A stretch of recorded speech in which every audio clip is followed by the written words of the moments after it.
I heard my heart make a noise the day it cracked in the Monarch Hotel lobby in Houston. The chandelier light was cruel and pretty, and the marble floor was too reflective to stand on, without seeing everything you didn't want to see. And there he was, my husband, Marcus Hale, standing taller than the money that just found him.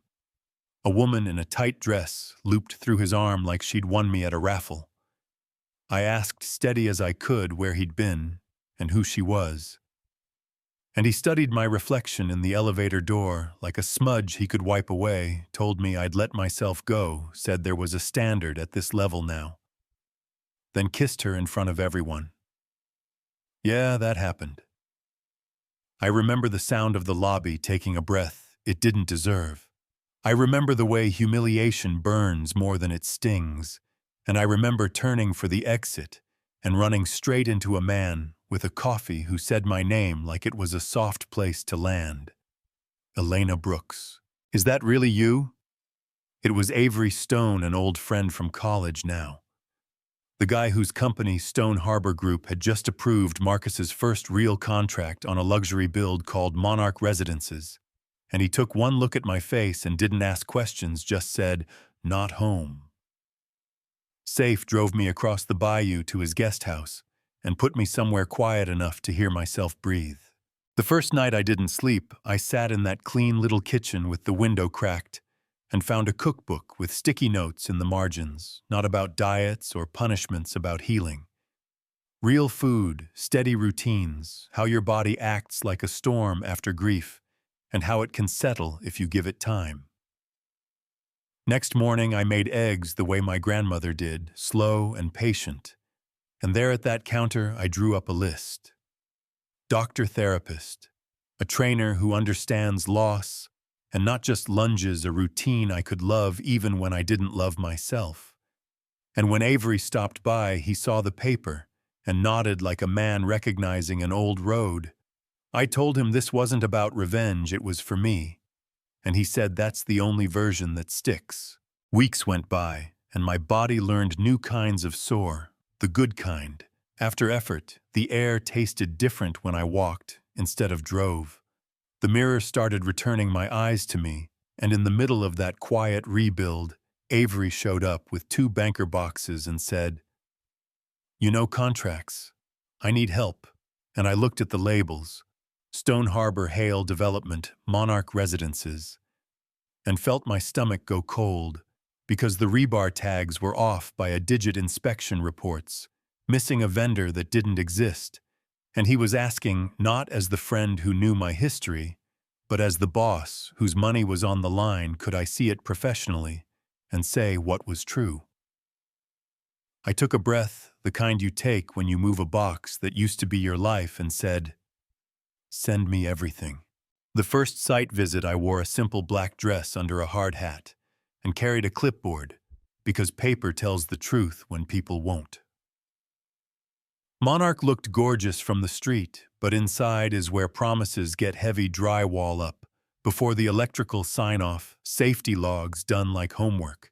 You copy on the bus, and somewhere in that noise, Marcus finally saw me and actually stumbled. "You don't belong here," he said, chest out for the crew, and I kept checking boxes and told him I do today. Compliance review plus weekly reporting. The memo is in your inbox, and he laughed that empty laugh men use when they're scared and said, "So Avery sent you to babysit me," and I said, "Grown men who do their jobs don't need babysitters," and watched his jaw flicker when he realized Avery was across the slab in a suit and a hard hat, not blinking. I won't lie. I shook that night, not because I feared him, but because I didn't. There's a new kind of trembling that shows up when confidence returns, like a package you forgot you ordered. A week later, Avery took me to a rooftop fundraiser. I wore a green dress that fit the woman I was becoming. The city looked like a secret about to be told, and Marcus arrived late with that same woman on his arm, saw me, and forgot. His sentence came over because pride makes a man take laps, and said I looked different, and I said I am, and Avery slid in at my side like a guardrail. You don't notice till you need it, and said, "Performance review in the morning." Come prepared, and when Marcus tried to sneer about red pens and assistants, Avery just said, "The contract doesn't care who you kiss in hotel lobbies," which if you've ever seen a balloon lose air, you know that look. If you've never watched a man who thought he was untouchable run out of ground, it starts quiet. Emails get polite, subcontractors answer slower. The bank calls to clarify a few items and the clock begins to speak. Marcus missed 2 deliverables, and I documented dates, not drama. A shipment of windows arrived from a supplier without a tax ID. Kendall posted a suitcase and a caption about the Hamptons and a new friend with a jet. And I didn't cheer, I wrote the escalation, and Avery signed it, because that's what grown-ups do when steel is wrong, and families are buying homes with savings they can't make twice. Marcus barged into my temporary office with a storm face and asked for a month, said this was his life, and I said, "To the people buying units, it's theirs. Pick a side." And he sat down, like his knees remembered gravity, and said he didn't know how he became this version. The attention made him the main character, and he punished the only person who told him the truth. And I wanted to say 100 things, but I said one: do the work. 8 weeks to the hour, Stone Harbor pulled the refund clause, accounts, froze vendors, pivoted headlines, did what headlines do. And a few days later, he came back without the performance, holding a manila envelope like it weighed more than paper, and said he could sell the house and cover half, needed a plan for the rest. And I told him to submit through counsel. He said he was sorry, and I believed him. But belief doesn't pour concrete. Agreements do. The build turned, the right steel showed up, the wrong corners got ripped back to studs and done again. I hired 2 junior compliance managers and taught them that boring is where collapse hides. I slept on Saturdays. I bought running shoes. I laughed for real, for the first time in a year. And when Avery asked me to dinner, it wasn't a rescue. It was 2 people enjoying a meal that wasn't a metaphor. The topping out ceremony felt like a city exhaling. The crane lifted the final beam against a bruise-colored sky, turning to sunset. The crew signed in, Sharpie. Avery wrote Stone Harbor in clean letters. Someone handed me the marker, and I didn't write my name. I wrote mercy without accountability. Is permission, and cameras loved it. I didn't do it for them. People started calling me disciplined and fair. My phone rang more than my nerves. Liked I learned to say no with a spine. And on a Sunday, while we were fixing a crooked cabinet door in Avery's kitchen, he asked me to marry him with a ring that looked like it already knew my finger. I said yes. With both hands, courthouse vows, cake from a bakery that still writes on the box with a pencil, because simple felt like the point. A week later, a letter showed up with no return address, just my name in handwriting. Humility had changed. Inside was a cashier's check for the remainder, plus interest, and a line that read, "I owed the world what I owed." You were right. Thank you for not letting me be the worst version of myself.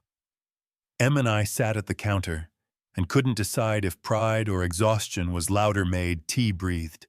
Waited a day to show Avery, because closure is a door you sometimes need to shut yourself. And when I did, he nodded like a man who respects hard things done right. A month after that, I walked into a community center on the east side where Stone Harbor funds a trades program, gave a talk about safety and boring heroes. And on my way out, I saw Marcus handing water to kids who'd just finished their OSHA course. He'd shaved, lost the trophy. Watch looked like a person again. He lifted a hand, not to call me over, just to say, "I see you," and I nodded, no words, because not every chapter needs dialogue. The next morning, a legal stipulation hit my inbox, asking for one last signature. Should the settlement stay strictly financial, or include a clause barring Marcus from bidding city contracts for 5 years? My pen hovered. Avery poured coffee and kept quiet because he knows when a woman needs to be alone with her own compass. And I looked out at a city that had hurt me and held me and thought about second chances and safe buildings and how character shows up when no one's clapping. I signed. And I'm not going to tell you which box I checked. Tell me in the comments. Would you have barred him for 5 years or let the clean slate speak? Do people who body shame and betray deserve a road back if they take responsibility and do the work, or is accountability only real when it costs something heavy? What have you seen in your life, at work, in your family, where the power flipped and the truth finally walked in? Like the video, subscribe if this kind of story matters to you, and tell me where you're watching from. You know what I mean.